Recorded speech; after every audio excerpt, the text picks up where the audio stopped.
Bienvenidos a la conferencia de Nancy Salas, titulada Las políticas públicas familiares, casos de éxito. Me gustaría platicarte más acerca de Nancy.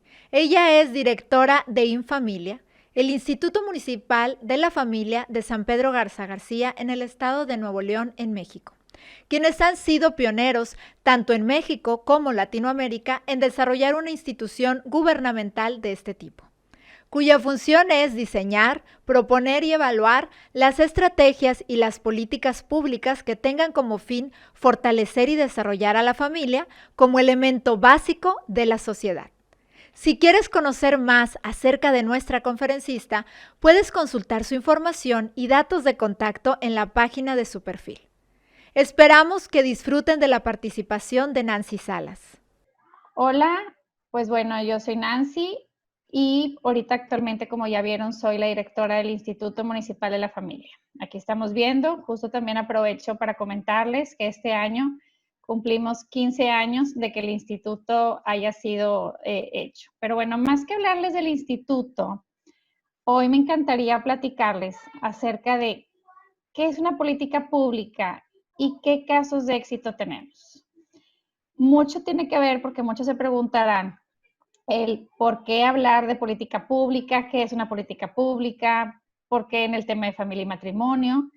De hecho, durante muchos años o actualmente también se ha pensado que el tema de familia y el tema del matrimonio es algo más privado. O sea, mucha gente dice, oye, ¿por qué la ley, el gobierno se va a estar metiendo con un tema que es tan mío, tan íntimo? Y pues bueno, aquí es donde empiezo yo parte de esta presentación explicándoles de la gran importancia que tiene la familia y el matrimonio, que es justo el tema que este simposio tendrá durante muchas ponencias y durante varios días. Y creo que es muy importante nosotros que todos tenemos algo en común, que es que somos hijos de alguien, todos. Entonces, eso nos hace provenir de una familia. A lo mejor no todos compartimos el matrimonio, pero sí compartimos ser parte de una familia. Entonces, como bien ven a ustedes aquí, la familia, pues, es la institución más antigua y a la vez que preserva y hace que esa familia esté estable, esté fuerte, es esta institución matrimonial que bien Platón y Aristóteles decían que sin ella, si el Estado no lo cuidaba y no lo preservaba, la sociedad no podía seguir creando un bienestar y creando un bien mayor para sus miembros. Bien dicen, la sociedad incide para bien o para mal de la familia. Y al revés también, la familia también, su sociedad, que es en la que todos luego vamos a compartir. Entonces, teniendo esta introducción, creo que nos podemos dar cuenta que el tema del matrimonio, cuidarlo y también la familia es no importante, es importantísimo en el tema de gobierno, de Estado y cada quien desde su trinchera. Esto es aquí donde me interesa mucho porque sé que hay muchos padres de familia, hay quienes son empresarios, hay quienes son, pues tienen tienen algún negocio y creo que todos desde nuestra trinchera tenemos esa obligación, uno, de conocer, de entender y de cuidar esto. Entonces, aquí regreso otra vez al instituto donde yo laboro, en donde nuestra principal misión es generar políticas públicas con perspectiva de familia. Ahorita les voy a explicar un poquito más para que entiendan. Pues bueno, aquí les quiero leer una frase que creo que nos explica mucho la relación que tiene la familia junto con la sociedad.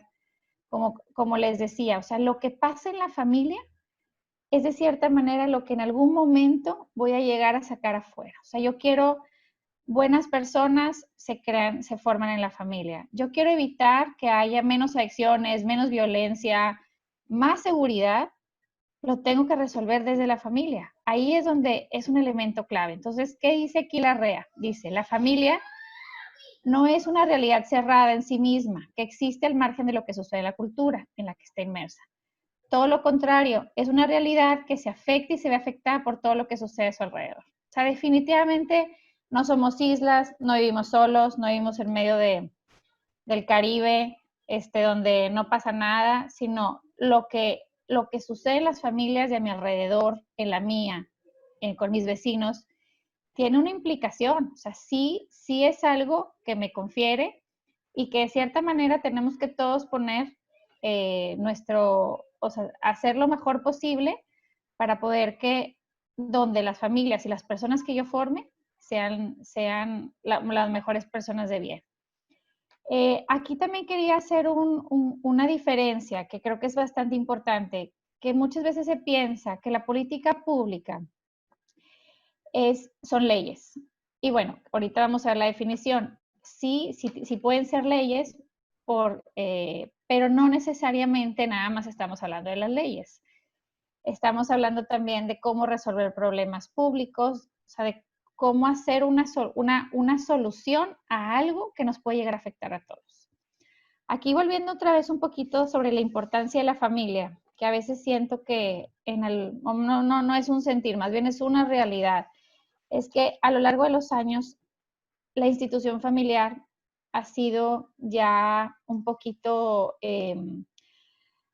o sea, más bien la familia ya no tiene, nos han hecho pensar que no es tan importante, que al final es el individuo a quien tenemos que atender y no desde el seno de la familia.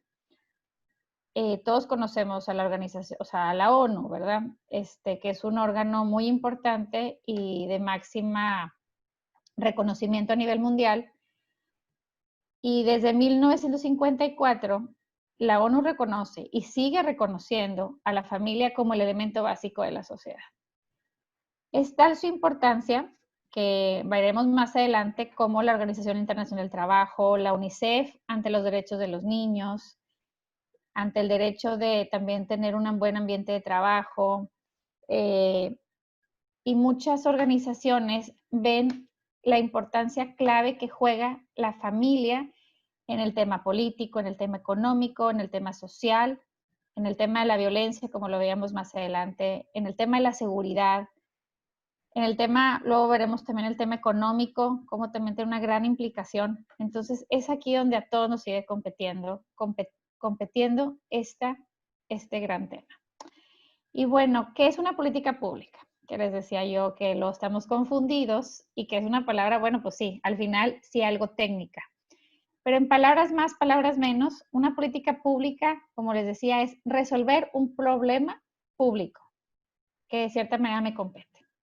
Entonces, por ejemplo, una política pública que no tiene nada que ver, bueno, sí tiene que ver con la familia, porque todo tiene que ver con la familia, pero a lo mejor no directamente puede ser, oye, ¿sabes qué? En mi calle hay muchos baches.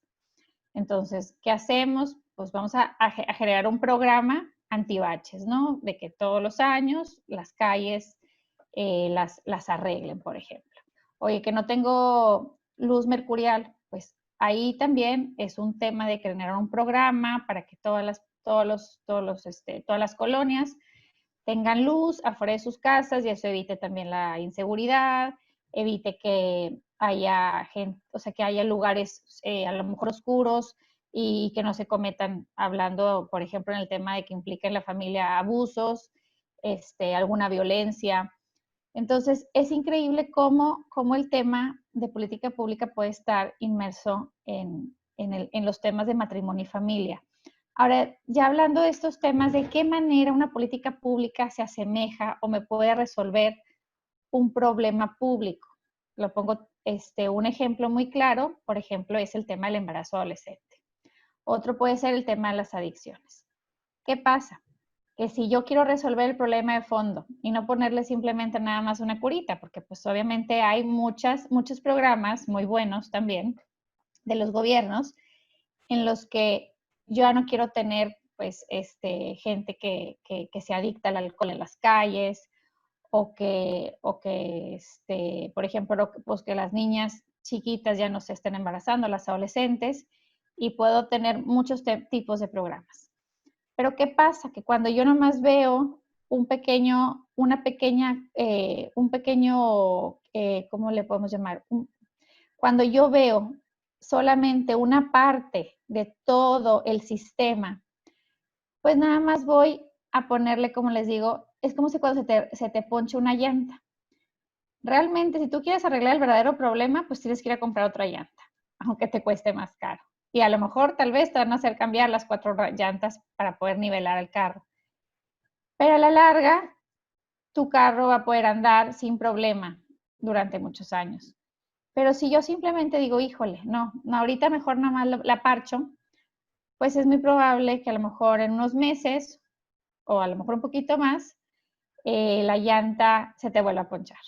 Entonces, aquí es lo mismo. Mientras yo no vea la solución desde la familia, desde qué está pasando en la dinámica dentro del hogar de esta niña, por ejemplo, que se está embarazando, va a ser muy difícil que yo encuentre una solución que realmente sea preventiva y que sea más a largo plazo. Entonces, creo que todos como ciudadanos queremos resolver esos problemas, sobre todo los problemas sociales, para que, pues para poder vivir con un mayor bienestar, poder vivir con más armonía, poder tener un entorno positivo, porque como les decía, obviamente a mí, si yo vivo, por ejemplo, en una colonia cerrada, ¿verdad? Y pues mis hijos conviven mucho con los vecinos. Entonces, claro que yo quiero que mis hijos convivan con niños que a lo mejor tengan los mismos valores o los mismos comportamientos que los míos. Entonces, así es en la sociedad. Nos han llegado a pensar que vivimos, como les decía, como si fuéramos en una isla, en donde nada nos afectara y lo que hace el otro, pues es muy su problema. Y la realidad es que no. Y esto nos ha llevado a que el tema de los problemas sociales, más de que se empiecen a decrecer, se están un poquito incrementando. Entonces, volviendo al tema de política pública, es un programa. ¿Qué es una política pública? Es un programa, es un proyecto, una acción que me va a ayudar a resolver un problema público. Y como les decía, también pueden ser leyes. De hecho, la realidad es que si yo la acompaño a través de una ley, va a ser mucho mejor. ¿Por qué? Porque se va a sustentar, se va a fundamentar y además va a poder a lo mejor ser más a largo plazo. O sea, si yo, por ejemplo, ahorita que hablamos otra vez del tema de embarazo adolescente, la acompaño en que en el Congreso con los diputados hagan una ley que favorezca el programa que estoy haciendo, pues ya es algo que está inmerso en la cultura y que la gente lo ve como algo que la ley me marca, que tengo que hacer o no hacerlo, ¿verdad? Puede ser en ambas cosas. Bueno, ahora vamos a explicar un poquito. Ya explicamos qué es una política pública. Ahora, ¿cuál es la política pública con perspectiva de familia? De acuerdo, hay un doctor, que es el doctor Fernando Pliego, que es aquí donde les dejo la definición. Él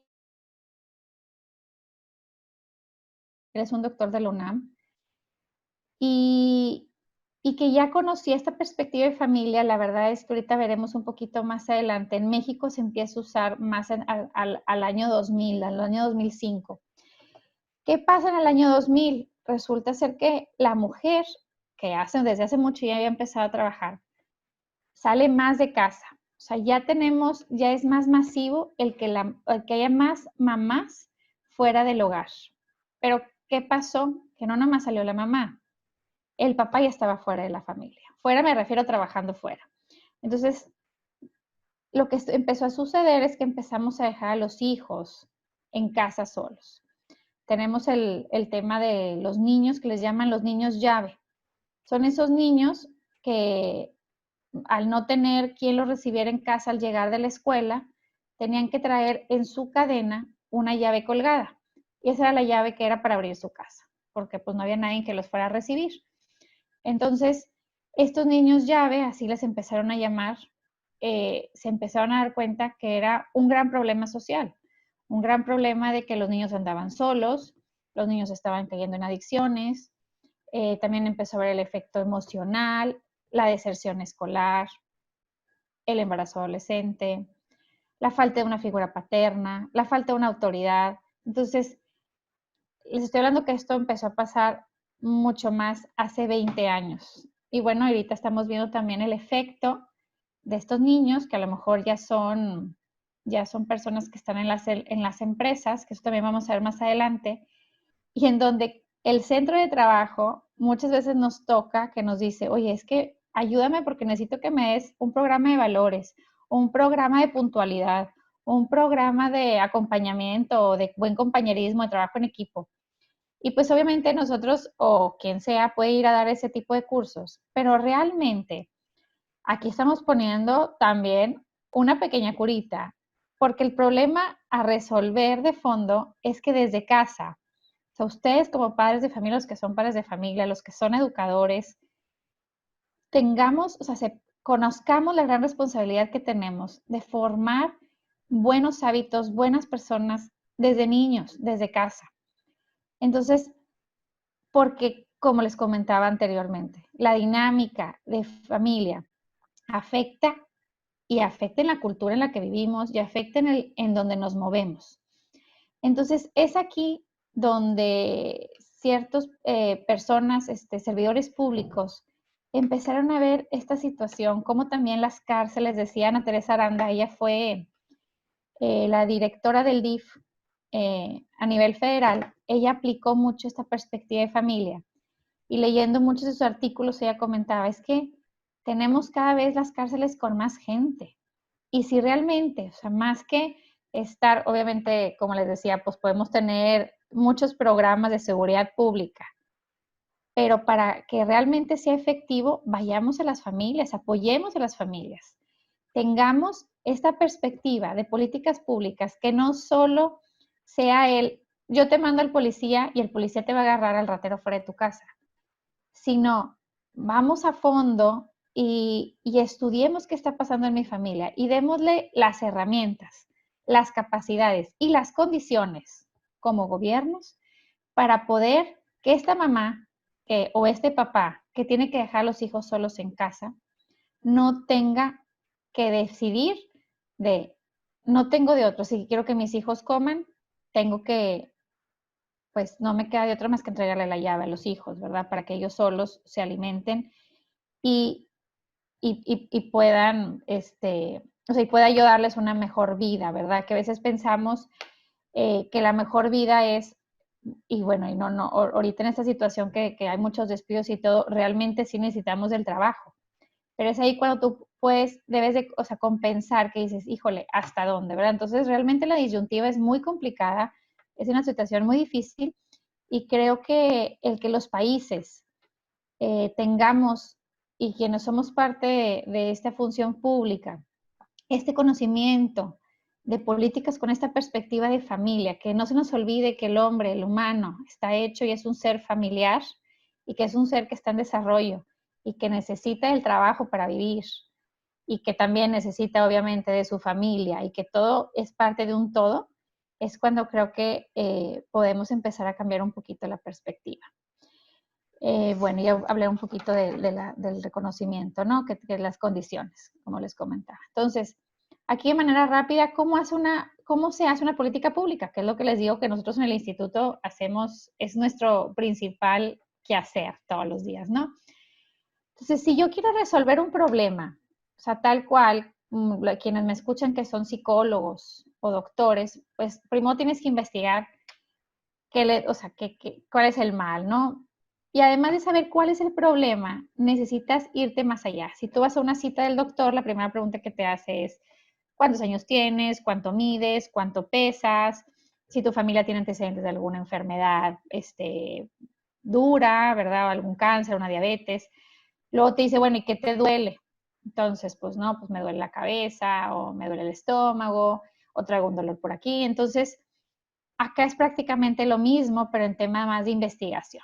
Entonces, ¿de dónde partimos nosotros y de dónde parte la política pública, sea la dependencia que sea o también la sociedad civil puede hacer políticas públicas? Cualquiera, muchos podemos resolver los problemas públicos. Y ya más adelante veremos qué tan importante es la participación de ustedes como ciudadanos para que estas políticas públicas tengan o sea, lleguemos con ella o sea, de una manera aceptable, ¿no?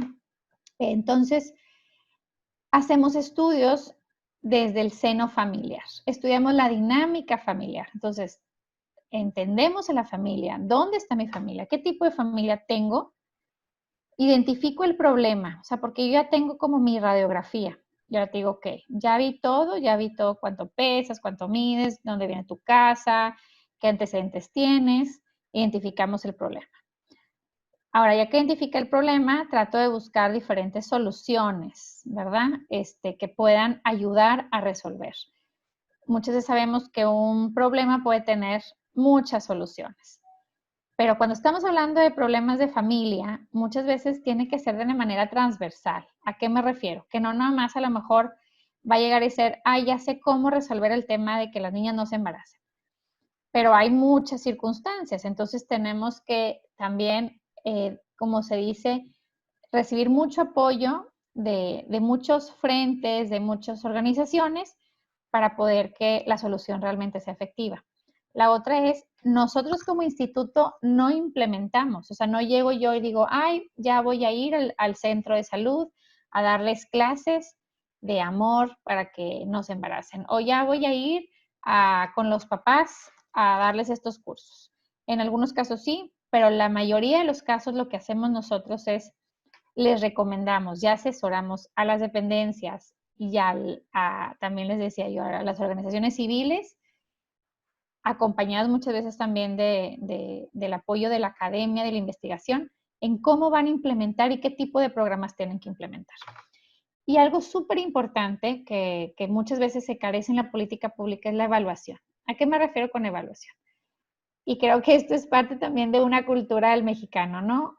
Que a veces, bueno, pues regrese en 2 semanas para ver si se le quitaron las espinillas o los granos que traía y ver si la crema que le estoy dando le funciona.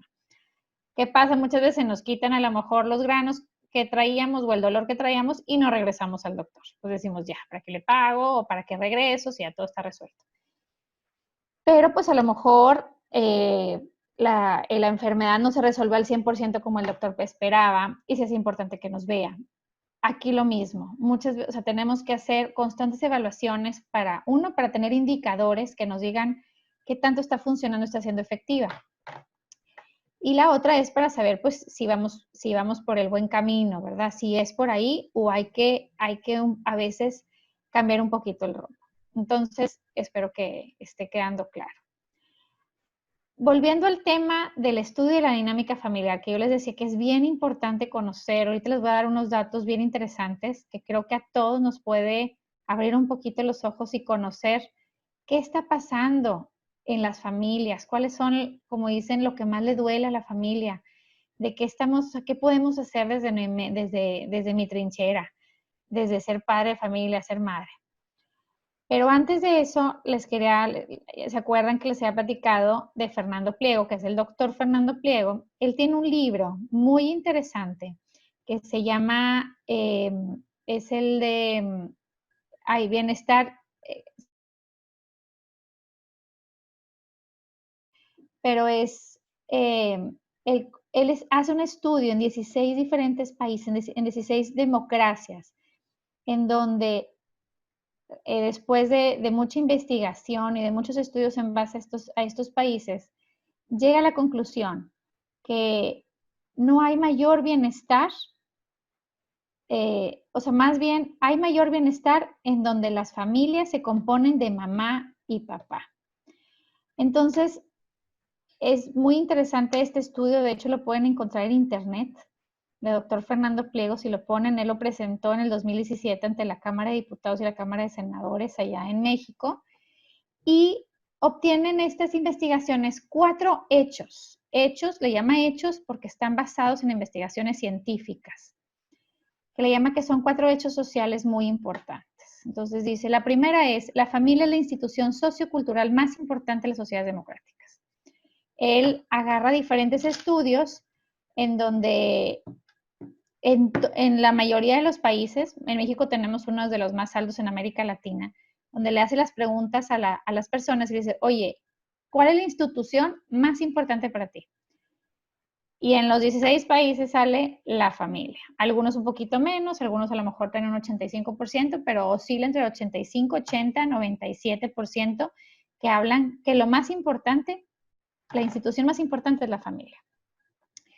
El hecho social 2 que habla él dice, en la actualidad hay una presencia cada vez más frecuente de diferentes tipos de familia. Entonces, creo que ese es algo que para muchos puede ser, no, o sea, que sí lo conocían, pero para otros no. O sea, muchas veces pensamos, porque pues por quienes nos rodeamos, que la familia que existe y sigue existiendo y es preponderante sigue siendo la nuclear, que sí, en México sigue siendo, pero en muchos países de Europa, ya la realidad es que, y aquí en México no vamos mal en el camino, o sea, tristemente, es que la realidad es que la familia está sufriendo mucha transformación y si vamos, cada vez hay más familias monoparentales, sobre todo de mujeres que se quedan al cargo de los hijos. Ahora, el otro hecho es el número 3, ¿no? Dice, en las democracias las familias diferentes tienen consecuencias diferentes en el bienestar de niños y adultos, que es un poquito parte de una premisa que él parte, en donde dice que, ¿a qué me refiero con familias diferentes? Estructuras familiares diferentes. O sea, dice el doctor. Es, por ejemplo, el tema del abuso sexual, el tema de la violencia, el tema de la deserción escolar, el tema de incluso de la salud, del estrés, se da muy diferente en niños que tienen solamente mamá o solamente papá, a en niños que viven con su papá y con su mamá. Entonces, ahí es donde él habla un poco, o más bien concluye, que la realidad es que en las democracias, o sea, que son países donde hay mayor bienestar y donde los niños tienen diferentes indicadores, como los que les comentaba, de yo quiero que sea un niño que no deje la escuela, un niño que no sufra violencia, un niño que no caiga en adicciones, y obviamente nada es absoluto, pero después de muchos estudios y muchas investigaciones, esto es lo que él encuentra como un hecho, que sí hay consecuencias en el bienestar cuando la familia es de estructura diferente. Y el último hecho social que él menciona en su libro es que en las democracias el vínculo de pareja entre hombre y mujer es lo determinante. Hablando también, como él toca el tema, y creo que es algo que la misma ONU ha hablado mucho y las mismas instituciones mundiales hablan de este bienestar, de esta sustentabilidad que buscamos, ¿no? Como países, se da, se da mucho más cuando, o sea, emocionalmente, ahorita que hablamos tanto también en este tema de la pandemia, si tenemos a papá y a mamá juntos y vemos que vivimos en una familia y en un matrimonio estable, la seguridad y la cuestión emocional, que es algo muy importante en cualquier niño y en cualquier persona, eso hace definitivamente el repunte a que haya mucho más seguridad en uno mismo, mucha más capacidad de salir adelante en los estudios, de poder conseguir, a lo mejor quizá me sienta más seguro en conseguir un buen trabajo, en hacer muy bien mi trabajo, en llegar puntual, en ser productivo, en buscar una buena mujer que luego yo también haga matrimonio. Entonces, definitivamente aquí veremos qué importante es, ahorita más adelante, que las políticas públicas ayuden a fortalecer este núcleo y esta familia. Las leyes también que ayuden. Actualmente vemos que las leyes de nuestros países, más que ayudar, pues perjudican a lo mismo. Entonces aquí como sociedad también tenemos el derecho a exigir y a que este tipo de leyes no se hagan parte de nuestra cultura, porque si sabemos, la ley pues marca lo de la cultura donde vivimos. Entonces, eso creo que es también muy importante conocer. Y pues los felicito pues que estén aquí y les agradezco que me estén también pues escuchando, ¿no? Unos datos que creo que son bastante interesantes, sobre todo a nosotros nos ayuda mucho cuando estamos ayudando a las dependencias a la toma de decisiones y a decidir qué programas hacer. No me voy a detener mucho, pero sí les quería platicar, o sea, sí quisiera que viéramos, nos enfocáramos en el tipo de hogares con jefatura femenina. Como les platicaba, a partir del año 2000 tuvimos realmente, miren, hasta en el 95 ni siquiera tenemos los datos, ¿verdad? Es bastante atrás, pero podemos ver que desde el año 2000 el tema de las jefaturas femeninas, que era de 60,000, casi llegamos a que se duplique en el 2015. Obviamente sí vemos que hay más, me van a decir, bueno, también hay, digo, el tema de jefatura masculina no quiere decir que no haya mamá, sino más bien a quién identifican como jefe, o sea, quién identifican en casa, que es quien lleva las riendas y el tema económico. Y aquí a mí algo muy importante es, y que nos preocupa mucho también cuando trabajamos acá en el tema de gobierno, es que está comprobado que la familia que está liderada por mamá, solamente por mamá, y que se queda con los hijos, o sobre todo el tema de las mujeres que quedan embarazadas y se quedan solas, sin pareja, caen en una línea de pobreza en la que está comprobado a lo largo de los años, no pueden salir de ella, porque muchas veces no consiguen un buen trabajo, tienen que combinar solas el trabajo de cuidar a los hijos, mantenerlos y aparte cuidar el trabajo.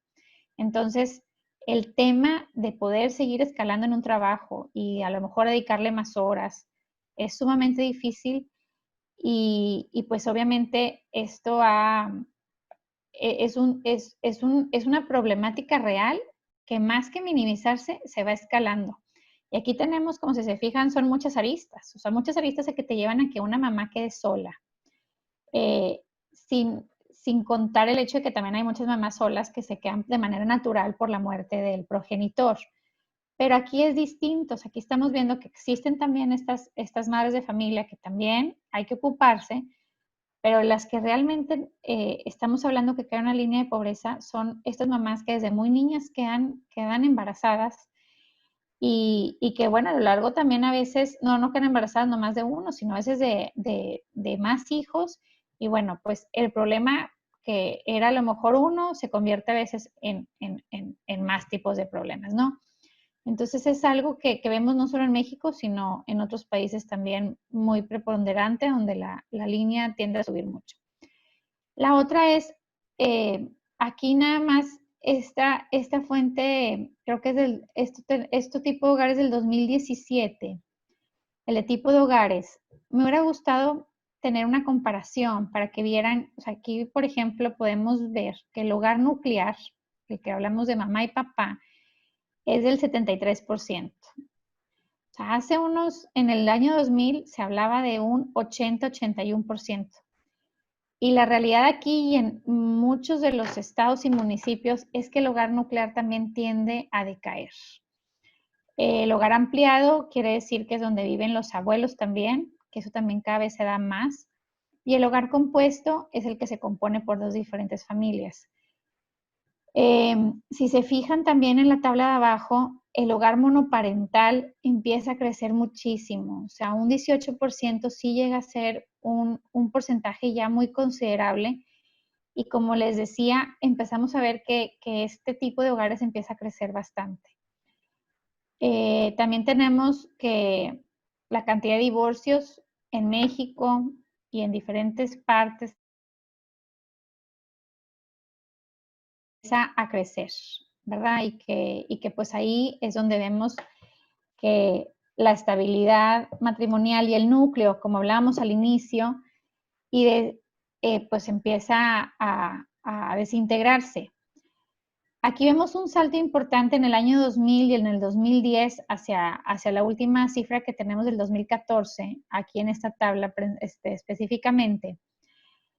Muchos de los casos que también se empiezan, digo, hay muchas situaciones y no es el tema que me aboco ahorita, el por qué el tema del divorcio empieza a crecer, pero hay muchos factores que entran en juego, pero se ha comprobado, por ejemplo, que en las ciudades o en los estados donde el divorcio express, ahorita que hablamos de leyes, donde el divorcio express se aprobó, el tema del divorcio, haz de cuenta que se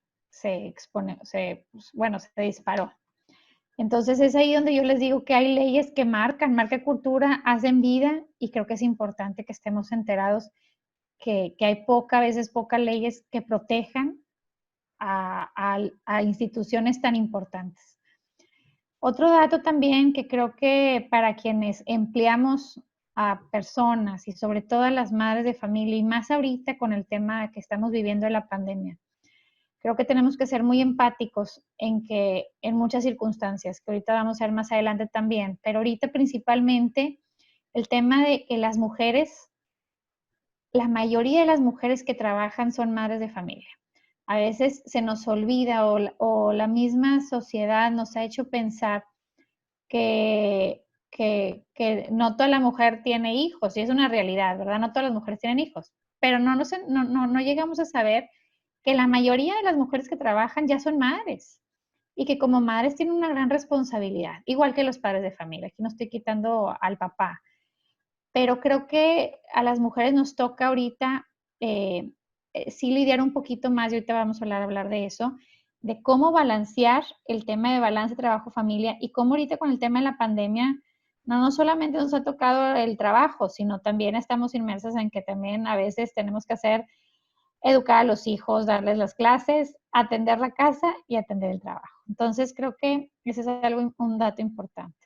Otro dato importante es el tema de la violencia que se vive en casa, que es otro tema que se ha exponenciado ahorita con el tema de la pandemia, y cómo, y tristemente se da mucho en familia, en casa es donde se está viendo esto por parte de la pareja. Pero si se fijan, cuando la pareja está casada por el civil y religiosamente, es mucho menor a cuando se está viviendo en cohabitación libre o simplemente por el civil. Entonces, creo que son datos que vale la pena tener a la mano. También el hecho de el aumento de la población de adultos mayores. Esto, pues es algo que hay que considerar porque la pirámide va poco a poco se va revirtiendo con lo que está pasando en Europa. Tenemos más adultos mayores, menos niños por nacer, por muchas circunstancias, y si nosotros no apoyamos o no hacemos o no generamos esas condiciones para que las familias quieran tener hijos, desde el plano así fríamente económico hasta el tema de que realmente nos ocupemos de ellos, pues vamos a tener bastantes problemas en muchos aspectos que ahorita no estamos viendo. Y bueno, aquí dos frases muy importantes. Una es, dice, las familias integradas hacen más por la prevención de los problemas sociales que todos los programas correctivos de bienestar social, que era algo que platicábamos un poco al inicio, ¿no? Y otra que me encanta de Rosario Marín, que dice, en la familia se encierran las respuestas del mañana. Es por eso que hay que cuidarla, propiciar mejores condiciones, alentar su desarrollo. Es una de las tareas más graves que tenemos como sociedad. Y bueno, no sé cuánto tiempo me quede, pero aquí seguiré, le voy a acelerar un poquito el paso, porque creo que ya me estoy pasando del tiempo. Pero que aquí realmente mucho del tema de lo que nos abocaba era hablar sobre los casos de éxito que tienen las políticas públicas. O sea, ¿qué tipo de políticas públicas en tema de familia y matrimonio podríamos hablar que han sido exitosos? Hay muchísimos temas. Y aquí, pues, era decirles un poquito que en Estados Unidos empezó de los años 70 este tema de perspectiva de familia. En Europa podemos ver que desde 1870 se habla de políticas familiares. Y en México, como les platicaba, esto viene más del año 2000. Las dividí en diferentes temáticas y no me voy a detener mucho, pero creo que es importante que conozcan qué tipo de políticas o de qué estamos hablando, qué tipo de programas puede tener. Aquí estoy hablando de las instituciones públicas, como son las dependencias de gobierno, que puede ser un DIF, un desarrollo social, incluso hasta tecnologías, obra pública. Todos pueden aportar a que estas políticas tengan la perspectiva de familia. Entonces, para mí las más importantes y las que realmente creo que nos debemos de enfocar son en buscar estas políticas que fortalezcan, como les dije, la institución matrimonial. O sea, si nosotros fortalecemos el núcleo de la familia, creo que ya estamos muy avanzados y podemos prevenir muchas circunstancias y factores que puedan afectar a los hijos. Entonces, ¿qué políticas existen en diferentes dependencias? Es que hay centros de orientación familiar, una consejería familiar, y que también a la vez siéntense orgullosos los que lo hacen de manera desde la sociedad civil. porque estamos aportando muchísimo, pero creo aquí la idea es, o sea, como dependencias, muchas veces buscamos esto hacerlo de manera gratuita y para quienes no tengan la posibilidad de conocerlo, a lo mejor alguna institución privada, ¿no? La consejería familiar, donde se le dan herramientas, ¿verdad?, a las familias para entender qué está pasando en casa, cómo resolverlo, darles un seguimiento.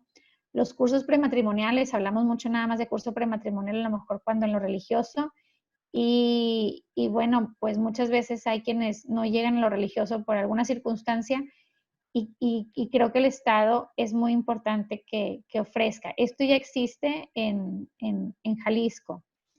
La sana convivencia entre sus miembros, como los gobiernos son quienes también proveen de lugares, por ejemplo, diferentes parques que puedan, con diferentes lugares para que los hijos puedan ir a andar en bici, a pasar un tiempo de convivencia familiar. San Pedro de Pinte, quienes vivimos aquí en Monterrey, conocemos, yo creo que San Pedro de Pinte, que es un lugar excelente, que queremos ya que pronto nos lo regresen. Esto también lo pueden hacer desde la iniciativa privada, que hagan días de la familia, días en que los hijos van a conocer qué hacen papá y mamá en la oficina. Eso crea mucho lazo, mucho conocimiento.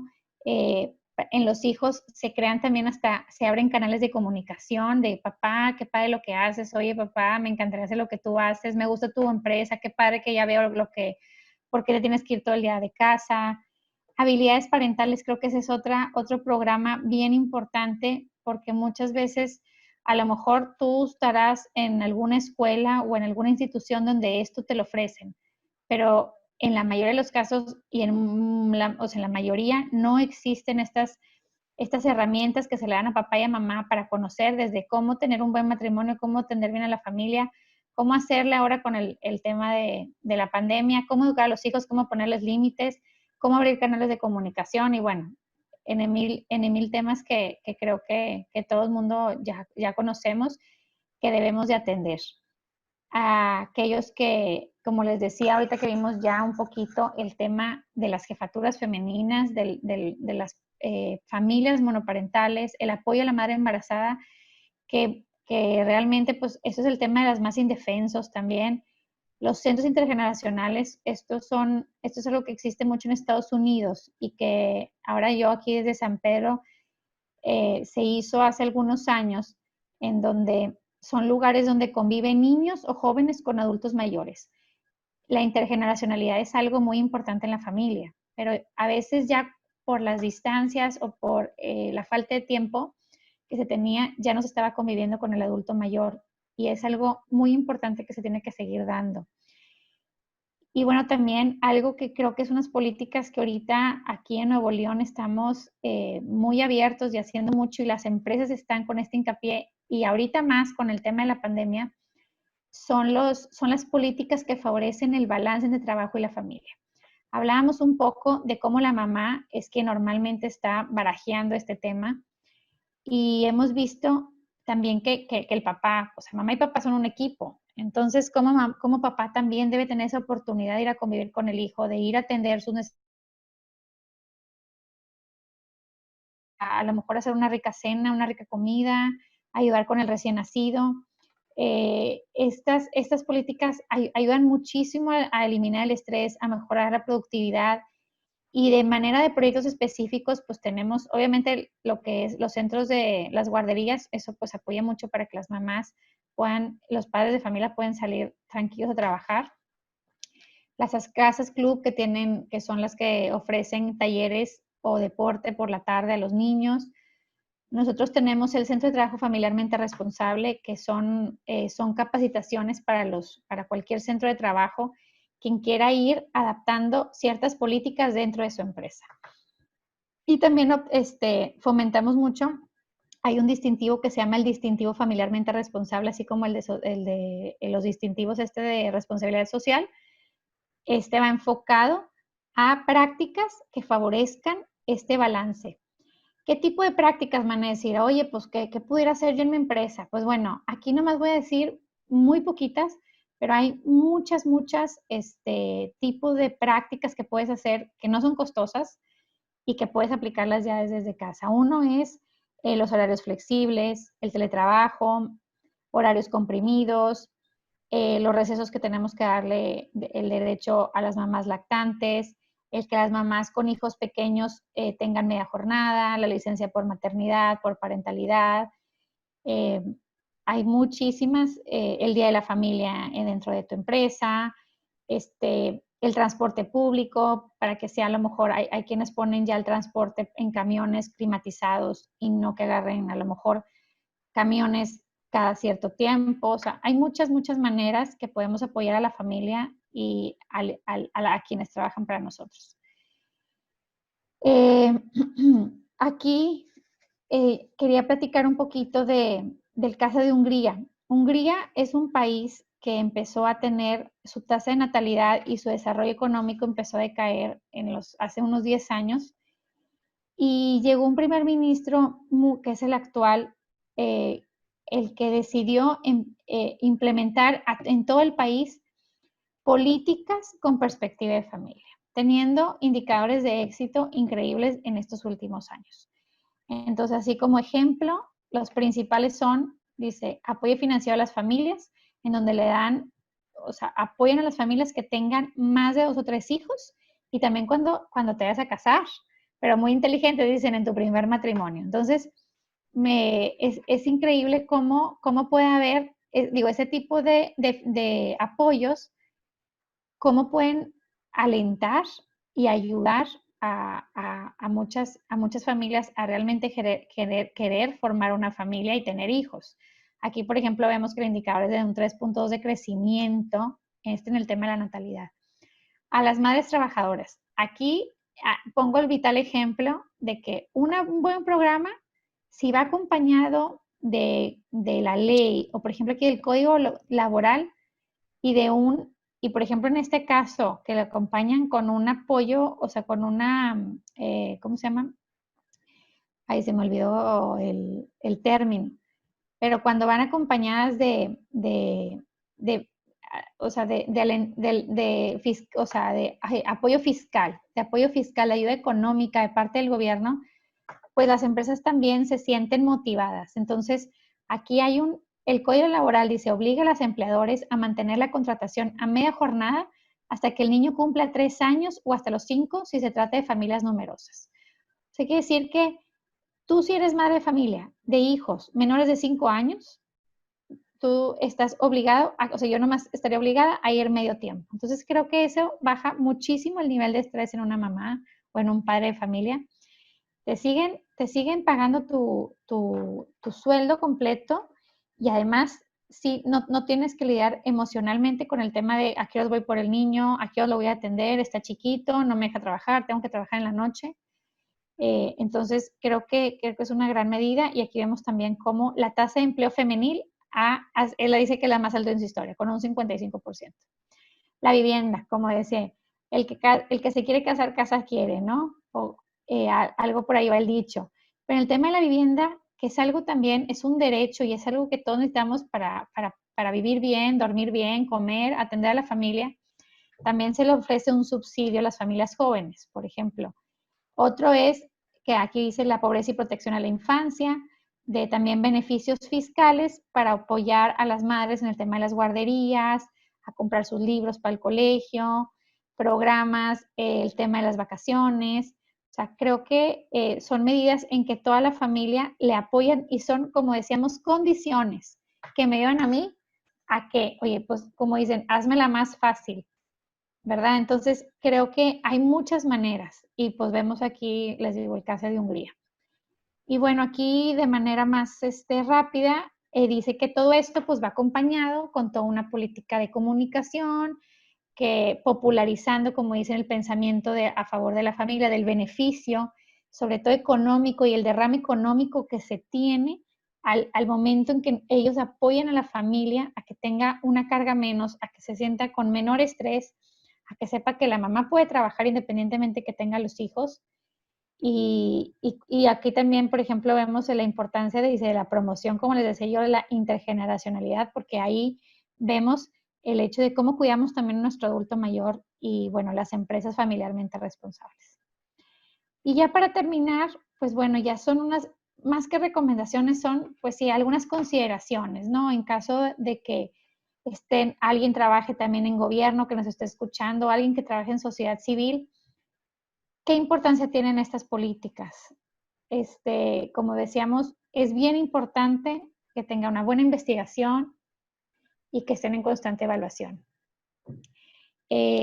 Aquí pues vemos que como dice, que aunque es una institución arraigada, es bien importante, aquí vemos, y yo lo veo, y no porque sea directora del Instituto de la Familia, pero vemos qué importante es que haya institutos, más institutos. Ahorita nosotros nacimos en el 2005, como les decía, estamos cumpliendo 15 años, pero tuvieron que pasar casi 8 años para que naciera el siguiente Instituto de la Familia, que fue en Querétaro.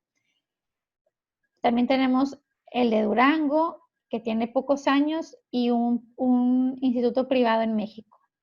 Entonces, ojalá, si hay alguien que nos está escuchando en otro país, en otra ciudad, en otro municipio, empecemos a ver de qué manera existan este tipo de dependencias para que realmente se estudie la familia y las soluciones y programas que ofrezcamos sean realmente muy efectivos. Pues bueno, la importancia del tema, no quiero volver a repetir lo mismo que de la importancia del tema de la familia, cómo los organismos internacionales también lo ven y proponen y ofrecen ese tipo de políticas para que se sigan considerando, ¿no?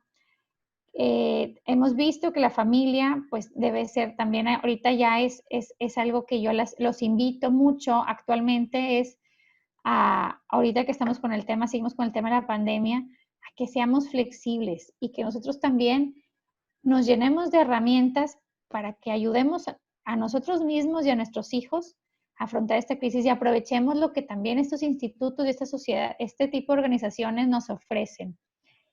Y si no nos los ofrecen, pues ver la manera dentro de la participación ciudadana que podemos ejercer, pues pedirlo a los gobernantes y pedirles que tengan esta perspectiva de familia y no tanto por algo, o sea, realmente saber que luchar por la familia es luchar por una sociedad, es luchar por un buen país, es luchar por un bienestar general. Y bueno, ya nomás para el final termino con dos frases. Una dice, a largo plazo, las economías que avanzan más rápido serán aquellas que tengan estructuras familiares sólidas, que era un poco lo que vimos al inicio. Y otra frase aquí del vicepresidente de Recursos Humanos de Unilever, dice, las políticas favorables a la familia trascienden a la cultura, trascienden la raza, trascienden el nivel de ingresos. Los niveles profesionales trascienden todo. Pues bueno, pues sin más por el momento, muchas gracias. Cualquier información que quisieran que les compartiéramos la presentación o algún otro tema en específico, no duden en buscarnos en Infamilia, San Pedro. Somos de parte del municipio de San Pedro, aquí en Nuevo León, y pues encantada por esta ponencia y por esta oportunidad. Gracias.